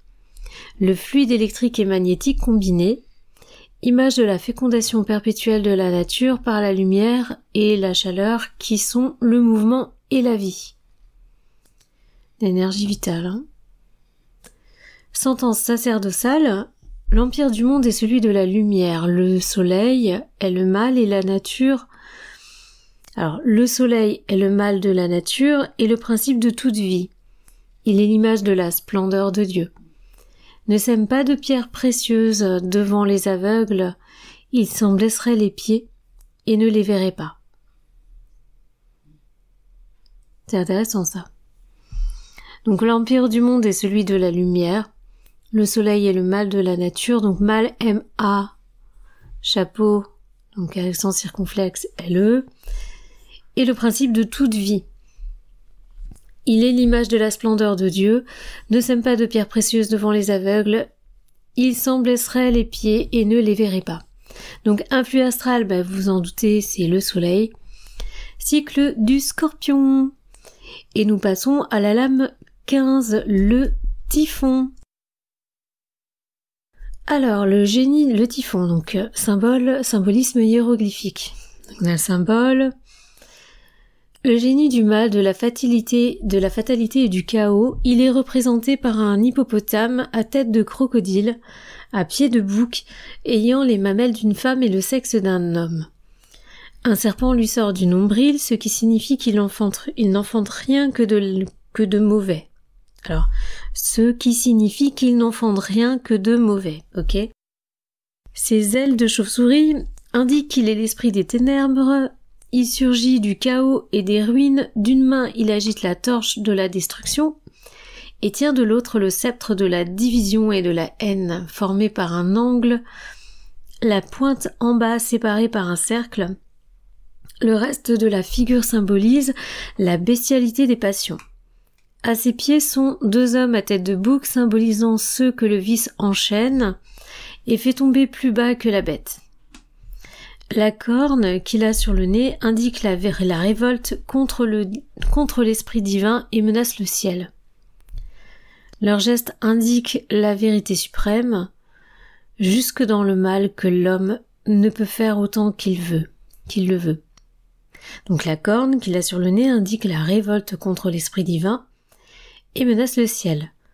Leur geste indique la vérité suprême, jusque dans le mal que l'homme ne peut faire autant qu'il le veut. On va comprendre cette phrase. Moi, je la comprends pas bien. Sentence sacerdotale. Servir le mal, c'est servir la mort. Une volonté perverse est un commencement de suicide. La raison? Alors oui, il faut que je fasse attention aux mots que je dis. La raison est le principe de l'ordre. L'ignorance et l'erreur n'enfantent que le désordre dans la nuit du chaos. Oriente ta vie si tu veux être maître de ta destinée, sinon la barque sacrée chavirera et tu seras la proie de la dévorante. Alors, oriente ta vie si tu veux être maître de ta destinée. Donc là, on parle bien du libre arbitre. Sinon, la barque sacrée chavirera et tu seras la proie de la dévorante. Donc il y a le libre arbitre et il y a aussi les orientations, les ressentis, les choses qui doivent se faire.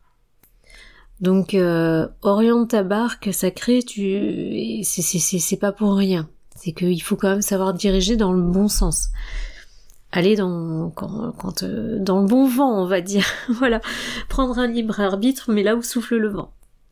On peut l'imaginer comme ça, parce que c'est vrai qu'on met souvent en opposition le libre arbitre et la destinée. Mais au final, est-ce que la destinée serait pas juste on va dire le souffle du vent, une petite indication, et le libre arbitre, c'est ce que nous on met en action. Alors, ensuite on arrive à la lame numéro 16. Donc on voit ici le symbole. Symbolisme hiéroglyphique, donc la lame numéro 16, c'est la pyramide.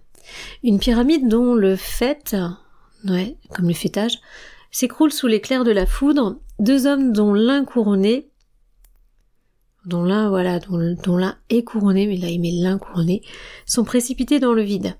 Cet arcane symbolise le conflit des forces mal dirigées et l'écroulement de l'orgueil humain et de la fausse science. C'est l'esprit foudroyé par le fluide astral.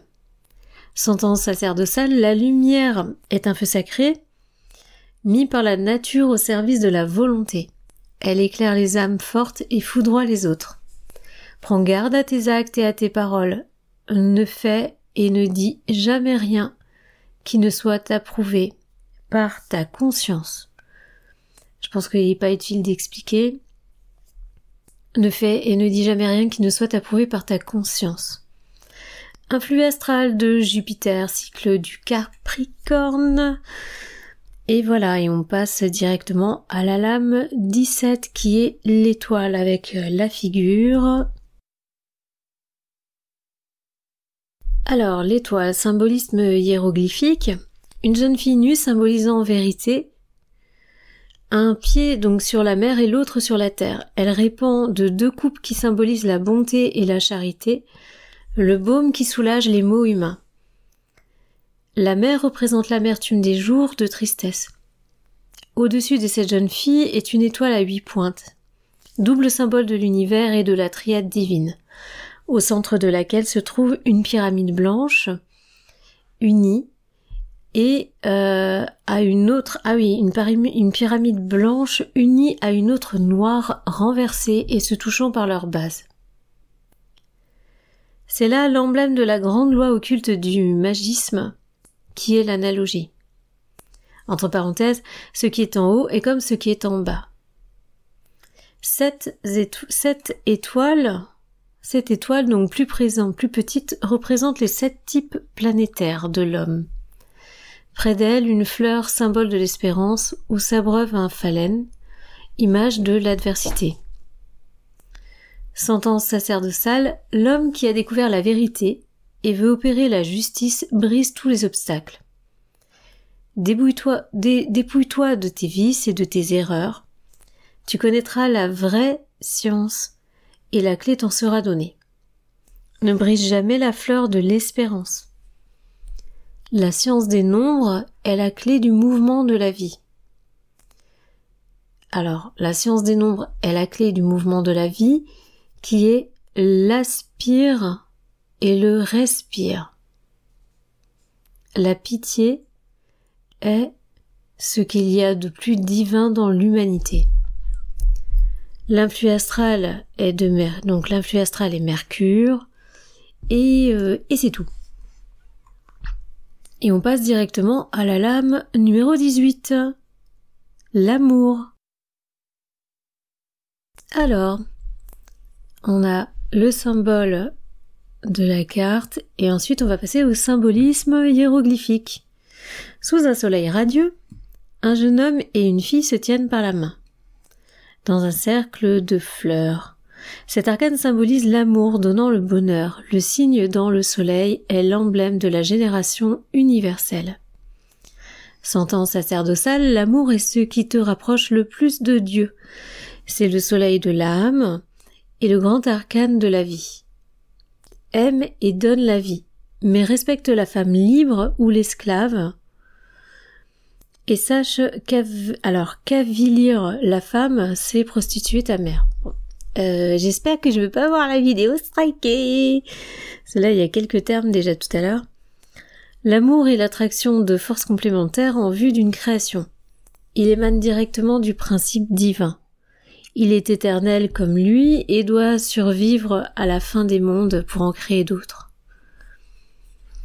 Il doit survivre à la fin des mondes pour en créer d'autres. Pensez bien ça en ce moment. L'influx astral de Jupiter est le cycle des poissons. Voilà, et on avance bien. À la lame 19, le réveil, avec déjà la figure. Alors ici, le réveil avec le symbolisme hiéroglyphique. Un génie sonnant de la trompette au-dessus d'un sarcophage d'où sort une famille humaine. Ce qui symbolise le jugement des morts et le réveil des âmes endormies dans l'erreur ou l'inaction. Vous vous souvenez, l'inaction. Ascendant sacerdotale. Sache, fils de la terre, qu'après ta mort, tes concitoyens jugeront ta vie, d'après l'usage que tu en auras fait. Non, d'après l'usage que tu auras fait de ta volonté. Écoute toujours le cri de ta conscience, car c'est l'appel de Dieu. Fiez-vous à votre intuition, hein. Pleurez sur les vivants et non sur les morts. Embaumez le corps des sages afin qu'ils restent longtemps comme exemple parmi vous. Et oui, on a perdu la mémoire dans ce monde.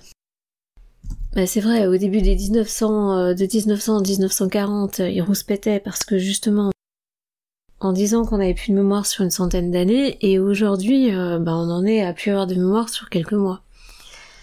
Gardez bien votre conscience, hein, je l'ai déjà dit sur d'autres choses, gardez, embaumez le corps des sages afin qu'il reste longtemps comme exemple parmi vous. Les textes anciens, le savoir ancien, il faut le cultiver pour ne pas l'oublier. Influx astral de Saturne. Voilà. Et on passe maintenant à la lame numéro 20. La couronne, avec son symbole. Alors, une couronne de lotus, donc ça c'est le symbole hiéroglyphique. Une couronne de lotus ayant aux 4 angles une tête de lion, d'homme, d'aigle et de taureau, figurant les 4 vents de l'esprit au milieu de lingam primitif. Arcane suprême de la génération universelle des 3 mondes. L'absolu dans l'infini et la conjonction des sexes. La couronne symbolise la chaîne magique des êtres, des choses et des idées. En bas, une jeune fille représente la religion jouant d'une harpe à 3 cordes, image de la triple harmonie divine de l'homme.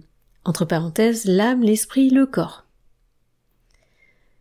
C'est aussi le symbole de l'androgyne primordial que la Kabbale traduit par la formule latine coagula et solve. Sentence sacerdotale. Dieu est le principe unique et l'ensemble harmonique des forces cachées de la nature. Les clés du mystère divin, de la science du bien et du mal appartiennent aux sages qui a su les regarder toujours sans les convoiter jamais. Souviens-toi que la droite est à l'homme, mais que la courbe est à Dieu, qui, né de Dieu, rentre en Dieu. L'influx astral, le soleil. Et nous passons à la lame 21, avec donc la figure. Alors, le symbole hiéroglyphique. Un homme aveugle portant une besace, un bâton à la main, s'avance vers un obélisque brisé, derrière lequel attend la gueule ouverte un crocodile. Cet arcane est le symbole de l'athée, qui ne voit pas la lumière divine. Il porte le poids de ses erreurs et de ses fautes, le bâton ne peut lui servir à se guider. Et il va au néant, figuré par le crocodile. L'obélisque brisé représente la ruine de ses œuvres. La figure astronomique de l'éclipse symbolise le doute effaçant la foi. Alors, la sentence sacerdotale, le soleil étoilé est le livre de la vie universelle qui refuse d'y lire, s'aveugle soi-même.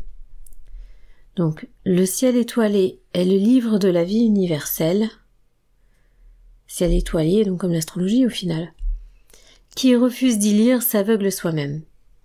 Et oui. En fait, si on n'en tient pas compte, au final, on avance sans être guidé.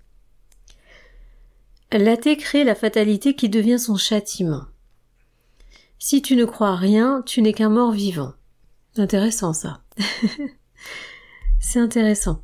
Mais c'est vrai qu'une personne qui va être que dans la partie mentale et physique, à la fin de sa vie, ça risque d'être un peu compliqué quand même, puisque elle a tout basé sur l'aspect concret, et après, elle s'en va vers un domaine qu'elle a jamais finalement étudié, donc ni soi-même au final. Donc là, on parlait de conscience aussi, ça devient compliqué. Donc on arrive à la lame 22 avec là, du coup, la figure. Alors, la lame 22, c'est la nuit. Alors, symbolisme hiéroglyphique. 2 pyramides s'élèvent au bord d'un chemin. Devant elles, 2 chiens qui hurlent à la lune. En bas rampe un scorpion, Une des pyramides est blanche et l'autre noire, qui symbolise la vraie et la fausse science. La lune est l'image de la conscience qui doit éclairer l'homme dans le doute. Les deux chiens sont le bien et le mal, et le scorpion emblème de la perversité, le grand mystère du vice. Sentence sacerdotale. La vie est remplie d'embûches que tu dois combattre ou éviter, mais sache que ne point agir, c'est presque faire le mal. L'inertie et la lâcheté. Vous vous souvenez, l'agissement, le mouvement, tout ça c'est important. L'inertie et la lâcheté de l'âme. Une grande douleur soufferte est un progrès accompli. Parfois il vaut mieux passer à l'action même si ça fait mal, mais après on se sent mieux. L'influx astral de Vénus. Et ici le cycle du Verseau. Voilà, donc on a passé toutes les lames et on arrive cette fois-ci au texte de conclusion. Conclusion. La sorcière est morte. Alors là c'est la petite, vous savez, la citation. La sorcière est morte, mais la fée renaîtra. Signé Michelet. En résumé, la doctrine des mages émise par les sentences que l'on vient de lire et qui sont malheureusement incomplètes se réduit à l'éducation de la volonté humaine et sa mise en action sur les forces cachées de la nature. C'est de nos jours une science officiellement déclassée. Alors là, en petit 1, il met en annotation « Malgré le mouvement de réaction esthétique entrepris récemment par le Tsar Péladan ». Ok, je sais pas de quoi, mais il faudra ceux qui connaissent. Alors, c'est de nos jours une science officiellement délaissée, où les anciens étaient passés maîtres et qui leur valut cette supériorité intellectuelle et morale que nous admirons encore et que notre civilisation moderne prend souvent pour exemple et tâche d'imiter.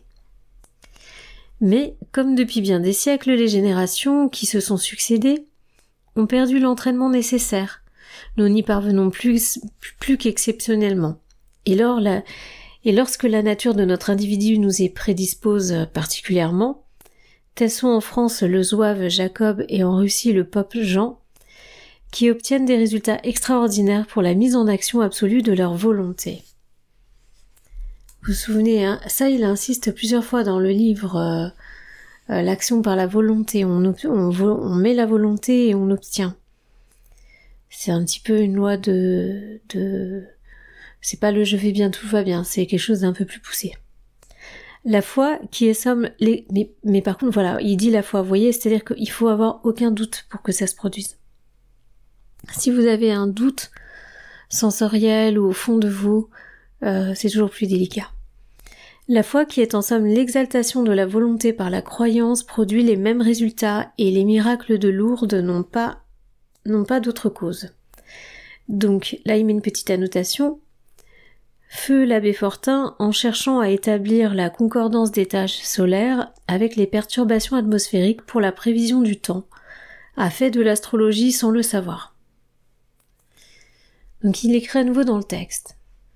Le tarot, considéré comme instrument divinatoire, est selon moi une sorte de clavier occulte dont les touches seraient les lames hermétiques correspondant à chacune des facultés psychiques, en même temps qu'un suggestif puissant permettant à la volonté de s'extérioriser et de créer un accord magique entre le consultant et le divin.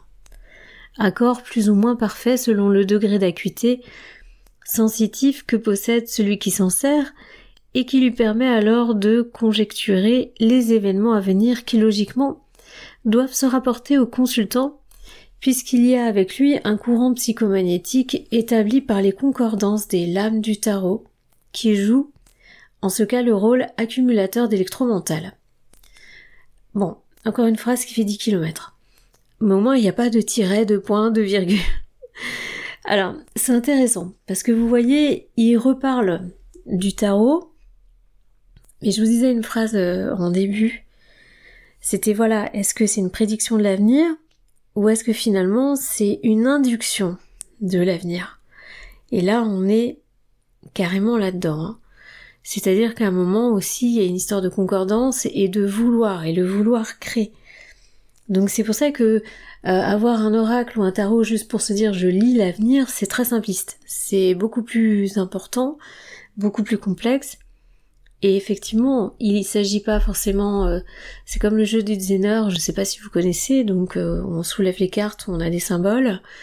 Le but c'est de deviner quel symbole se trouve derrière la carte, mais on peut tout à fait décider de ce qu'il y a derrière la carte. Plutôt que de deviner ce qui dans un futur va être sous la carte, on peut toujours dire je décide, puisque personne pour l'instant n'a vu.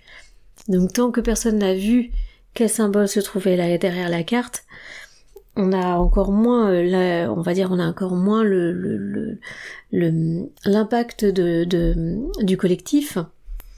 Et donc dans ces cas-là, on peut peut-être décider de ce qui est derrière la carte. Et là, il dit un peu les choses de la même manière, hein. C'est-à-dire qu'à partir du moment où vous intentionnez quelque chose, vous pouvez le créer. Et le tarot pourrait avoir justement à l'intérieur de ça une valeur également. Donc on reprend dans le texte. Quelque confuse et imparfaite que paraisse cette explication, elle m'a été pleinement confirmée par Madame de Thèbes, ma distinguée collègue en art divinatoire, dont la pratique savante fait autorité de nos jours. Là, il met en annotation le phénomène psychique qui se passe dans l'interprétation du tarot n'est pas plus extraordinaire que ceux de la suggestion à distance et de la télépathie, ce qu'on venait de dire, hein. Et le colonel de Rochas et le docteur Baraduc obtiennent dans leurs expériences des résultats bien autrement surprenants. Ensuite, au point de vue purement psychologique, le tarot renferme à mon avis un dogme puissant qui enseigne à l'homme à se servir intelligemment des forces occultes de la nature, dont il devient par cela même le maître relatif et dont il peut alors tirer la quintessence du bien-être qui lui est nécessaire. Peut-être serait-il bon, dans ce siècle de progrès, de remettre en pratique cette philosophie d'Hermès, qui est bien, en effet, le reflet de la sagesse divine et le grand livre de la loi naturelle. Surtout si nous ne voulons pas que cette fin de siècle ne soit une fin de race. Pour ceux qui édifient l'avenir d'après le passé, il n'y a aucun doute à avoir. Le XXe siècle appartiendra aux hommes d'action. L'éducation de la volonté individuelle doit être la préoccupation constante d'un peuple. Ouais, mais il parle de ça, on revient en 1889, et c'est vrai qu'aujourd'hui, au niveau des écoles, on va plus entraîner les gens à apprendre des choses par cœur que de réfléchir par eux-mêmes, quand même. Enfin, heureusement, si, il y a toujours ça, hein. Mais on est plus sur le fait de digérer un contenu et de l'accepter. L'éducation de la volonté individuelle doit être la préoccupation constante d'un peuple qui veut marcher en avant. Un jour, on veut formater tout le monde, hein.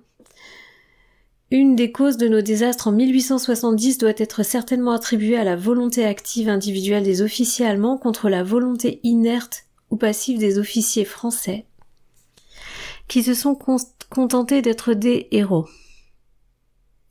Mais l'héroïsme ne donne pas toujours la victoire. Ce n'est que la revanche des vaincus.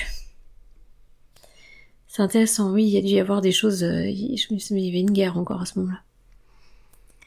Le peuple américain, qui est par excellence un éducateur de la volonté, a dépassé tous ceux de la vieille Europe en peu de temps, car il a relégué au second plan l'esprit d'imagination pour donner le pas à l'esprit d'initiative. C'est pas mal ça. Alors il met une petite annotation. C'est aux États-Unis que les sciences physiques sont actuellement les plus développées. Ok. Alors il dit, en alliant ces deux principes inhérents aux races latines, nous resterons le premier peuple du monde, et cette œuvre réformatrice est celle de l'instituteur laïque ou congréganiste, car j'estime que la volonté de l'homme d'action, servi par une saine intelligence, le rend maître de sa destinée, et je pense que la science et la religion, séparées quant à la forme, sont d'accord sur le fond et vont également à Dieu par des chemins différents. Quant à ceux qui voient dans les manifestations de l'inconnu l'intervention de Satan, ce sont des myopes qui ne regardent pas assez près, ni assez longtemps, donc spiritualistes, Continuons à sonder le grand mystère de l'invisible, nous sommes les enfants perdus de la science et les volontaires du progrès. Nous cherchons dans la nuit ce que d'autres trouveront un jour au grand soleil. Le passé nous est un sûr garant de l'avenir. La chimie, donc cette reine des sciences modernes, n'est-elle pas née de l'alchimie, cette recluse du Moyen-Âge? Et l'astrologie ancienne n'a-t-elle pas enfanté l'astrologie actuelle, l'astronomie actuelle? Alors, il met par rapport à la chimie, il met une petite annotation. La transmutation des métaux précieux si prônés par les alchimistes n'est plus qu'une question de temps pour les chimistes modernes.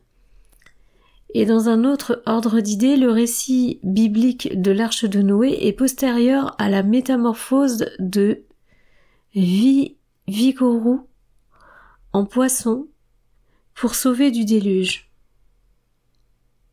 Ok. Les livres sacrés, la vision de l'échelle dite de Jacob est une vieille légende aria que l'on trouve dans les, alors là je vais avoir du mal à lire, Upanishads, le cantique des cantiques et la sagesse. Donc justement, cette vision, les livres sacrés, la vision de l'échelle dite de Jacob, ont aussi une grande analogie avec le Kama Sutra et le Ramayana. Et le Bouddha est né, comme le Christ d'une Vierge immaculée. Voilà. Alors ça c'était toute son annotation.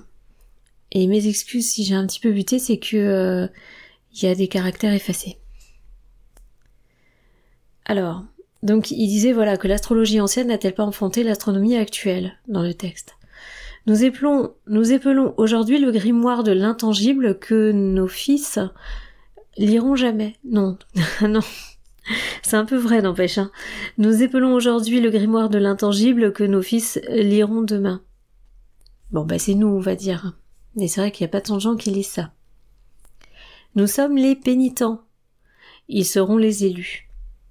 Certes, la tâche est belle et nous est facile. Alors, certes, la tâche est belle et nous est plus facile qu'à nos aînés, car n'oublions pas que c'est au bûcher de l'Inquisition que s'est rallumé le flambeau de la haute science, qui a eu ses martyrs et qui aura ses triomphes.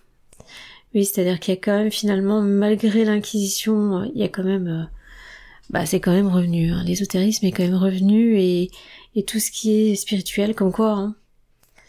Ça suffit pas de brûler tout le monde parce qu'il est différent et les choses reviennent et les interrogations se poursuivent.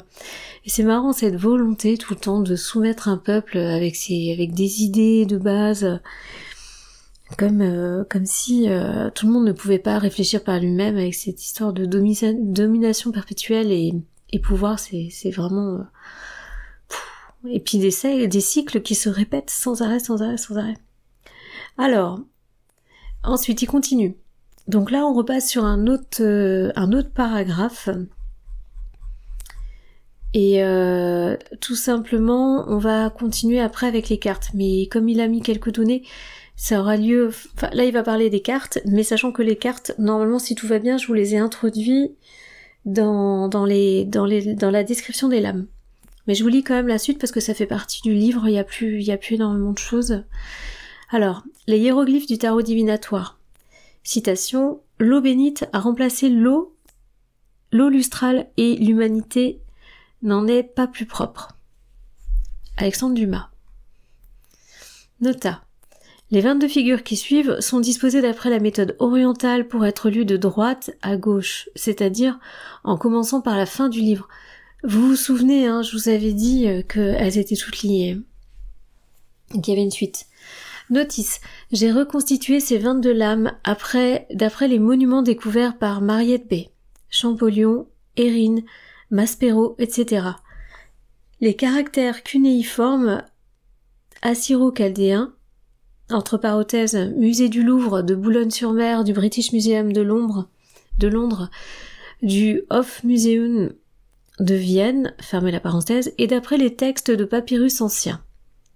J'ai fait également des observations comparatives, je vais voir si je vous les remets pas à la suite pendant que je suis en train de lire ça. J'ai fait également des observations comparatives astrologiques. Alors attendez, du coup je vais quand même prendre le temps. J'ai fait également les observations comparatives astrologiques et astronomiques à l'aide d'un puissant télescope construit par Sécrétan et installé dans ma propriété du parc de Neuilly. Qui m'ont donc ces observations, parce que je reprends le sujet, m'ont convaincu que l'astromagie est bien la métaphysique de l'univers basée sur le magnétisme cosmique. Science que le christianisme lui-même ne peut renier, car ce fut une étoile qui conduisit les mages de Chaldée jusqu'à la crèche de Bethléem. L'alphabet égyptien étant très compliqué et comprenant plusieurs signes pour une seule de nos lettres, suivant que l'on s'en servait pour les différentes articulations des sons, homophones, polyphones, ou pour caractériser le sens des phrases, déterminatif ou générique. Ah oui, là il parle de la langue égyptienne, enfin en tout cas la façon dont on lisait les hiéroglyphes. Les hiéroglyphes, ça doit être intéressant quand même, parce que ça aussi ça va pas être simple. Ces signes variant selon l'écriture démolique, hiératique ou idéographique, je les ai remplacés. Le tarot, je les ai remplacés pour que le secteur puisse plus commodément reporter chaque hiéroglyphe à son explication par les 22 lettres de l'alphabet magique. Ce livre n'ayant pas la prétention d'être un ouvrage de pure égyptologie, d'ailleurs on trouvera dans les détails de plusieurs lames quelques-uns des signes exacts de l'alphabet des Égyptiens qui se composaient de 22 triples figures classiques et de 132 multiples composantes, il est bon de remarquer aussi que malgré le symbolisme polythéiste des hiéroglyphes du tarot, les mages de l'ancienne Thèbes n'adoraient qu'un dieu unique, Amon.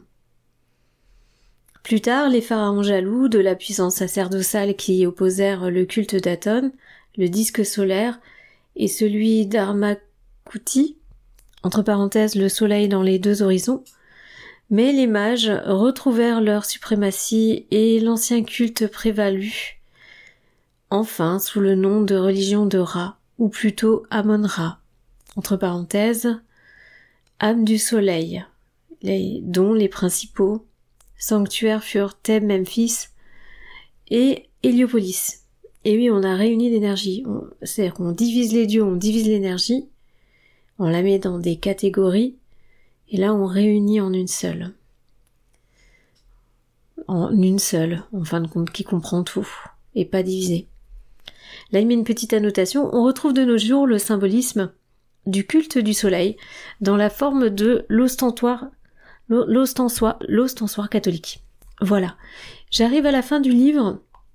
Là maintenant on n'a plus que les lames. Donc vous allez à nouveau retrouver si j'ai pu les mettre une à une. Il finira juste par 3 oracles rendus par le tarot divinatoire. Donc la science doit être utile aux hommes, signé Sophocle, et il mettra 1. Le siècle qui va mourir verra naître un nouveau monde, un monde nouveau dont les langes seront tachés de sang. Ouais, ça dit rien qui vaille.